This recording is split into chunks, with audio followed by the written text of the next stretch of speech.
Hey there, I'm Josh Little. Welcome to part 3 of Business Ideation. This is the upgrade section where we learn to turn good ideas into great ideas. I'm really excited about this one. There's some great content following, so let's go. The first thing we're going to do is develop a framework. How do we even know what a great idea is? Well, we have some examples in the world. The first one I want to introduce you to is the Hedgehog Principle. This is from the book Good to Great. And there are 3 parts of this principle. And it's a good place to start, but then we're going to add on to it. So the Hedgehog Principle has 3 parts. First, it's something that you're deeply passionate about. Second, what you can be best in the world at. And third, what drives your economic engine. Jim Collins says it's the combination of these 3 principles that create great companies. All great companies seem to have these 3 things as part of them. I think it's a good place to start, but I actually think we can do better. So let's look at another model before we build our own. Let's look at Ikigai, which is Japanese for your reason to live. And you're going to notice some similar themes here. There's 4 parts. So first, it's what you love. And second, it's what the world needs. Now it's breaking out from the Hedgehog Principle, what you can be best in the world at, into 2 parts, what the world needs and what you're good at, which I think is good to kind of separate those concepts. And then the 4th is financial again, what you can be paid for. I think those are good, but there's some weakness into what you can be paid for that may not be that interesting, but I actually think we can do better. So let's go to Josh's 5 factors. First is something you just don't tire of talking about. So I know this is a downgrade from deeply passionate about or what you love, but in my mind, in order to build a great business, it doesn't have to be your number one thing. If so, that might be vocal music for me, but that might not be the right ground for me to build a great business. I can build a great business in many different areas, but I do think it has to be around a problem or a space that I just don't tire of talking about, that I'm interested enough that it keeps me happy and, I continue to want to solve the problem. So this is actually a downgrade from those bars. So number 1, you don't tire of talking about it. If you do, it's probably not the right space for you. Second, I'm going to start with a question or a scenario. A marketing professor once asked his class, if you had a hot dog stand and you could have any competitive advantage, what competitive advantage would you choose? What are you thinking of right now? The students in the class said, I would want the best tasting hot dogs, or I would want the biggest hot dogs, or I want the best branding. I want the cheapest hot dogs. Lots of different ideas. I want the best location. And the marketing professor listened to all of these and he said, all of those are great, but actually what you want is a starving crowd. And I think it's a really wise statement because if you have a starving crowd, they'll pay way too much for the worst hot dog that is way too small, and they don't care about your branding. They just want their problem solved, which is their hunger, and the best thing to solve it is with that hot dog.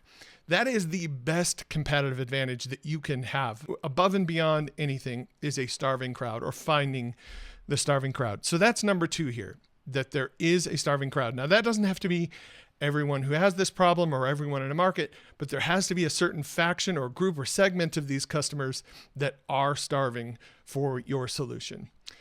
The third part is something you can be best in your world at. So if you have an app that's on the App Store and it's available globally, then yes, you need to be best in the world at that. But if you're a roofer in Southern Utah, you don't need to be the best roofer in the world to build a successful business. You just need to be the best in your world, which is just the Southern Utah market of homes. So something that you can be in the best in your world, however you define that. The 4th is the financial piece. And I think, it's not just that you can be paid for, it drives your economic engine. I think it's more something like you can make a life-changing amount of money doing.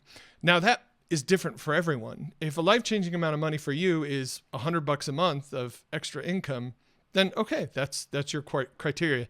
But I think most people are interested in entrepreneurship because it can bring more, much more, that it can create financial freedom. So however you define that, whether it's $100 or $1,000 a month or X amount a year or enough to retire, as long as it fulfills that requirement for you, that it can be a life-changing outcome.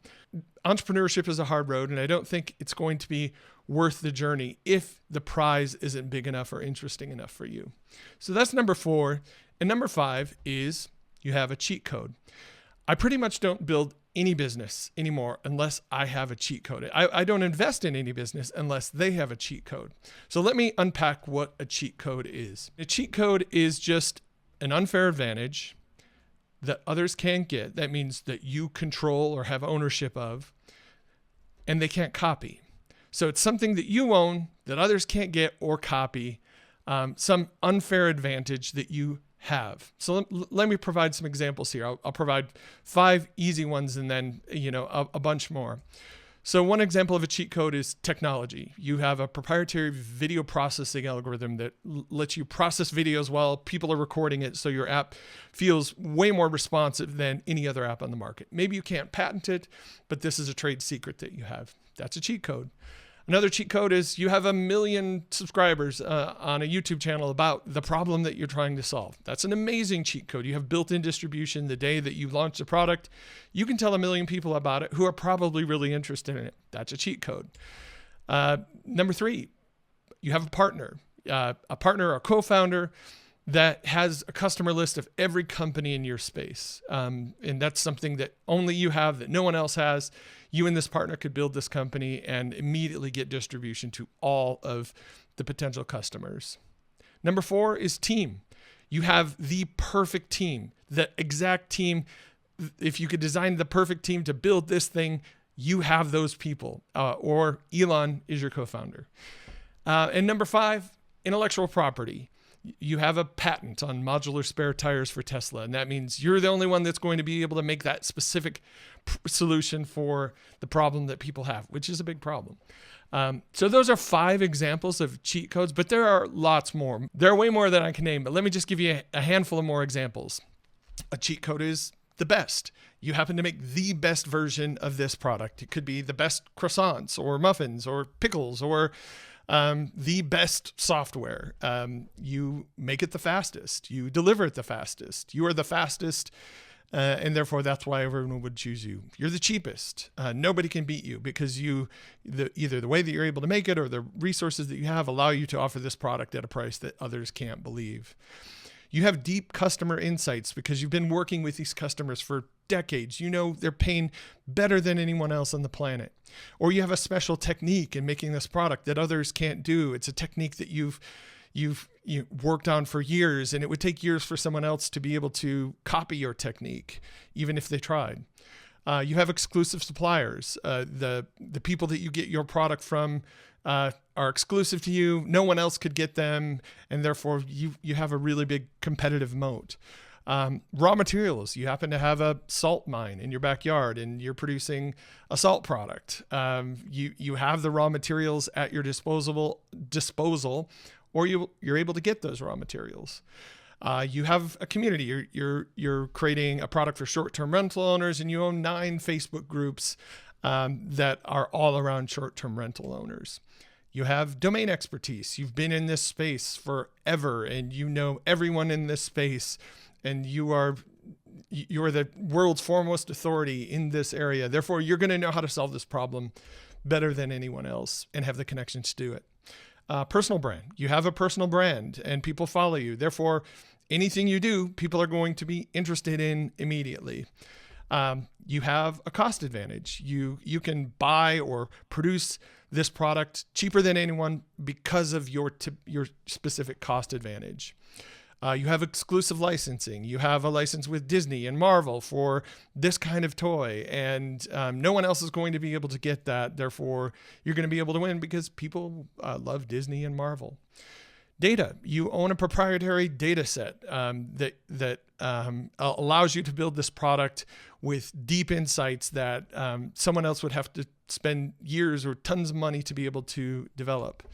Or you have proprietary research. You've done proprietary research that's not published publicly that gives you unique insight on how to solve this problem. Or you are a gatekeeper, or you know the gatekeeper and you go golfing with them or something, that you control anyone else's access over the bridge. And then regulatory, you're able to either to bend the laws or the regulations, or have new laws or regulations made that are in your favor. Those are some examples. There are many more, but those are some examples of great cheat codes, things that would allow you to have an unfair advantage that others can't get or copy.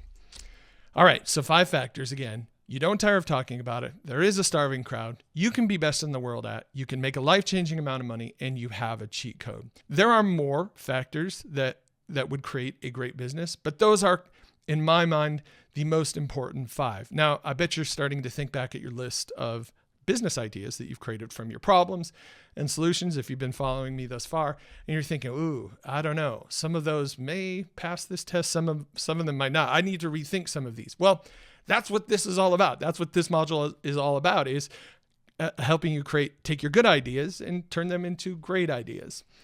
Couple of thoughts. First, not all problems deserve to be solved or lead to a great business. Now, we've already done a cut here in the first round where we've, developed painful problems. We've given them a pain score. We've cut anything on the list that's 5 or below. We've kept everything 6 or higher. However, there may still be things that either the person you interviewed or you feel that they're a 6 pain level or higher that may not lead to great businesses. So I'd like to introduce this section called Sniffing for Garbage. And I'm going to share with you 15 examples that may be an indicator that even though your problem is a level 6 or higher, you may have a garbage problem that may not lead to a great business. All right, let's get started. First one is it's perceived pain. The pain is not as real as it seems. Something like this may be left-handed toilet paper. The people who are left-handed feel like all toilet paper dispensers are made for right-handed people, and there needs to be a dispenser for left-handed people. It's perceived. It is probably not as painful as you think. You probably are able to get the job done just fine. So it's perceived. So I'm going to give really simple examples for all of these. There are many examples we could give, but for the sake of time, I'll give a single example. The next is pain likelihood. Even though the pain is high, like getting in a car accident, it may never happen to you or me. Therefore, your likelihood to pay for a product or hire a product to solve this problem for you is probably pretty low.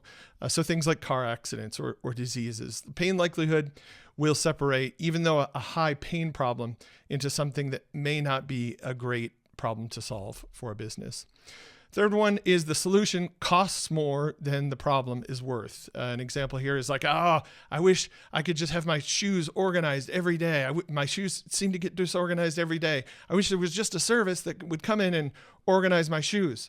Well, there would be, but in order to have a person come to your house every day, organize your shoes, pay them for that time, it's probably going to cost more than you will want to pay for this problem. So even though you feel that this pain level is high, it's probably going to cost more than it would to actually solve it.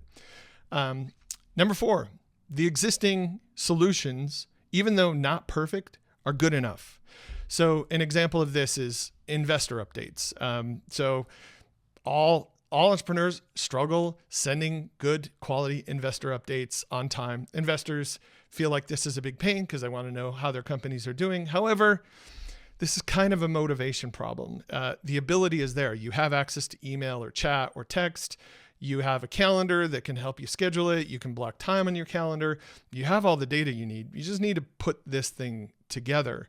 And so because you have all of those tools, yes, you don't have an investor update tool, but you have 90% of what you need, if not more, to send those investor updates. And so we're kind of getting to a problem here that even though you could create a solution squarely for investor updates, it's probably not going to be an effective solution because existing products do the job well enough.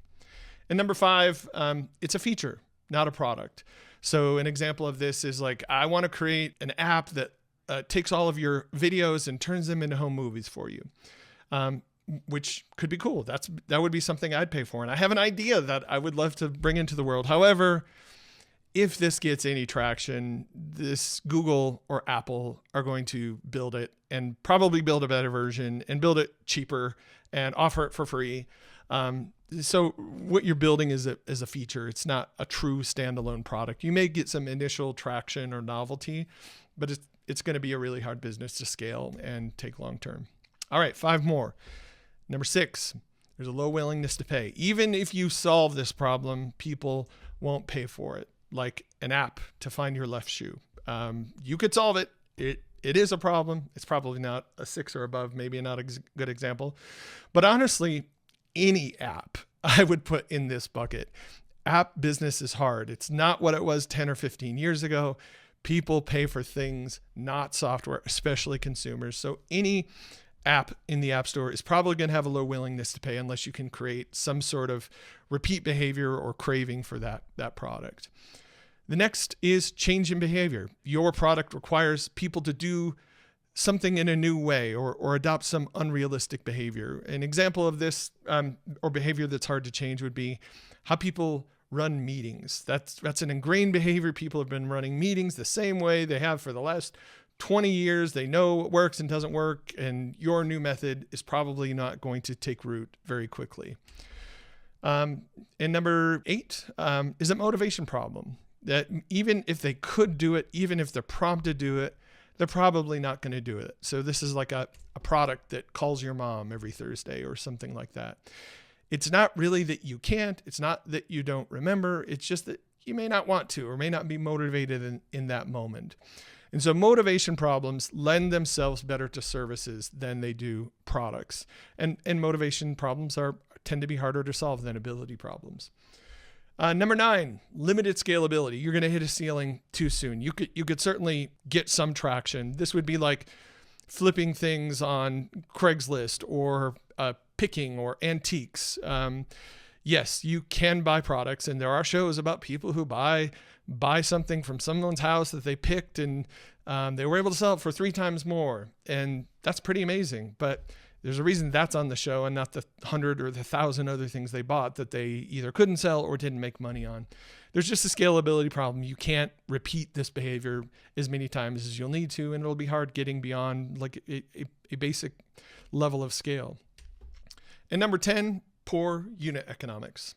It just costs too much to produce or to acquire these customers. Like if you had a disposable smart spoon, a spoon that you would throw away every time, but it had some technology in it that either made the food taste salty or measured how many calories you're eating. That's great, but you're not going to be able to produce these at enough cost that would, or at a price that people would be willing to pay if they were going to throw it away. Other example, maybe that's not the best example, but you get the idea. It's just going to cost too much to find the customers or produce the product. All right, 5 more. Let's go with number 11, external factors. Solution depends on factors outside of your control. So this might be an app that predicts the market 1 year and 5 years from now. That would be amazing if an app could do that. Yeah, and that's a big problem. You would love to know what the market's going to be, but there's just so many external factors determining what the market will be and what the price of oil or Tesla or Nvidia will be at that time. There's no way you could actually produce that because of the external factors that are involved. I like to be able to control everything within an ecosystem to be able to produce the product and sell the product. Number 12, there's a low barrier of entry. Anyone else could do with what you do. Really, anyone with a computer could do with what you do. However, this changes when you have a unique cheat code. If you're the world's greatest marketing copywriter, yes, anyone could technically write marketing copy, but no one in the world could write marketing copy like you do that sells like you do. But low barrier of entry is just a potential area to sniff for garbage. Number, 13? It's a small market. There's just not enough people that have this problem. For example, my Utah Pickle Enthusiast Lego Club, it's just hard to get members for that thing. Number 14, people just aren't ready. You're ahead of your time. Yes, it's a problem. Yes, that's probably the right solution, but people just aren't ready to adopt it. This might be something like in-home robots or self-driving cars or async video messaging. Now, I digress. And number 15, if it's a meetup app, it's probably not going to work just cause. No, this is just my usual example of, I've heard Maybe 100 people pitch me this idea. What if you could meet people locally that wanted to play pickleball with you and you could connect with them? You know, 1 million people have tried. It's not a painful enough problem. It seems like it is, but people just don't want it. Too many people have tried, and there's too many of those to name. I'm just using that as a joke example. But those are 15 examples of how to sniff for garbage. After hearing those, do any of your favorite ideas have some of those characteristics? That doesn't mean you immediately throw it away, but that means it's probably an area of that idea that you want to investigate sooner than later. Okay, so all of this is part of an ideation course that we're developing. If we don't have it quite yet, click the link below to get on the wait list. And also, if you like this content, this would be a good idea to subscribe also so you can get part 4 when it comes out. All right, next step for you is you're gonna kill any ideas that smell like garbage. And not immediately, like I said, you're gonna either kill or investigate those ideas. And at this point, if you follow along, you may already have 100 or 200 ideas, which is amazing if you do. But I really want to start paring them down to the hottest, most exciting ideas. So after you kill these ideas that smell like garbage, you're going to want about 15 to 20 ideas. And then you're going to go through and upgrade each of these ideas. You're going to go through those 5 factors and you're going to ask these questions. Do you tire of talking or thinking about this space? If not, how could you revive the solution to love it more? The second one would be, are you serving a starving crowd? If not, then is there a starving crowd that is identifiable within this group? Is there a segment of these customers that would, tell you to take their money if you paid it for them? Could you focus on them? The third is, could you be best in your world at this? If not, who could you partner with or who could you bring on the team to be best in your world at this? The fourth, would people be willing to pay a lot for this? And how do you know? Or could you modify or bundle the solution to increase people's willingness to pay? Again, the goal is to create a life-changing amount of money for you, however you define that. And then fifth, what is your cheat code or cheat codes? What unfair advantage do you have with this idea that others can't get or copy? Now go through each of these ideas, upgrade them in these ways. Again, you should be starting with maybe a list of 15 or 20 here. And then the last step is this a contender for your top 10 ideas? If so, that's where we want to move on to the next step. If not, you can always come back to it.